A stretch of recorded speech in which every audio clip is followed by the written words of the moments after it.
is Texas Congressman Randy Weber. Congressman, good morning. Always good to see you. Let's just jump right into it.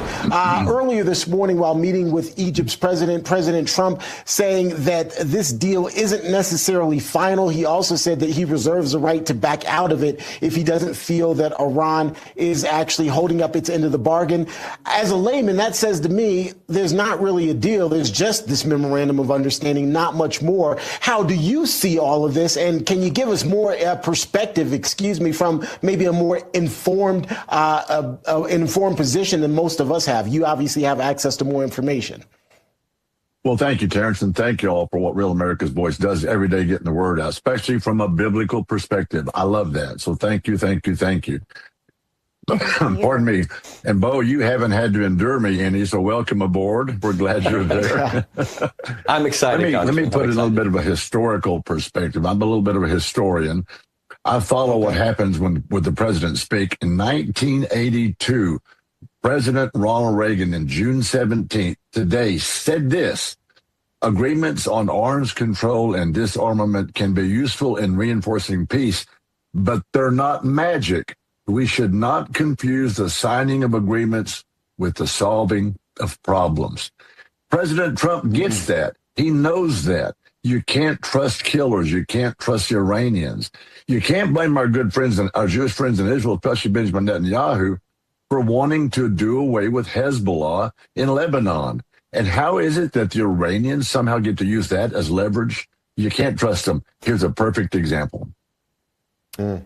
Congressman Lita Thune said earlier this week the Senate aims to pass an extension of the Foreign Intelligence Surveillance Act without the Save America Act attached to it. President Trump has stated he will not back a FISA extension without the Save America Act. Meanwhile, some Republicans in the House are pushing to require warrants for FISA searches involving American citizens.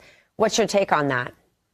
You know, when Comey went in there, when they were talking, when President Trump ran and Hillary was running, when they came out with the fake Russian dossier, if you will, and we actually go into what's called a SCIF, Dr. Gina, Secure Classified Information Facility, we get to see the information that the public can't see. When we found out that top level people, especially like Comey, for example, were conspiring to keep Trump from getting elected, we were miffed. And FISA is to protect us from those foreign people, those foreign agents that would do us harm, Foreign Intelligence Survey Act. And as you know, we've even got people who are local now that they found out was trying to target the White House with all these weapons. Was that yesterday that came out? We had better have FISA in effect. President Trump is in charge now. No more Jim Comeys. You're not going to see that kind of abuse. We better get it passed. We better get it passed quickly. We've got a lot of soccer stuff going on. We got a lot of foreign people over here. We had better get it passed.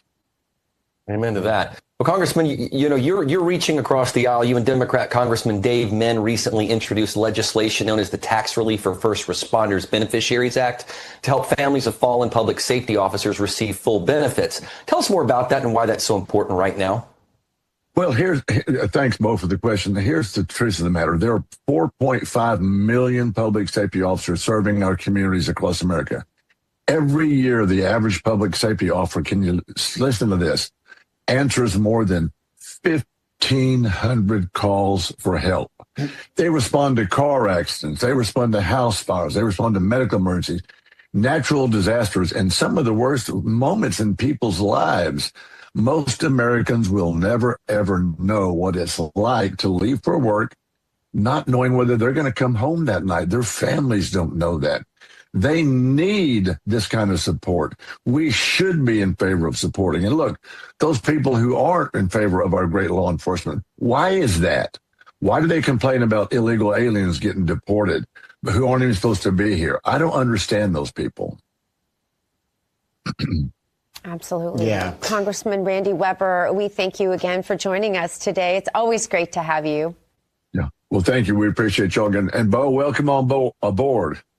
Thank you, sir. This was an enlightening experience. So thank you for entertaining me. I appreciate it. That was wonderful, sir. Stay tuned. You're going to get a little bit more enlightened as time goes by. Okay. I'm willing to learn.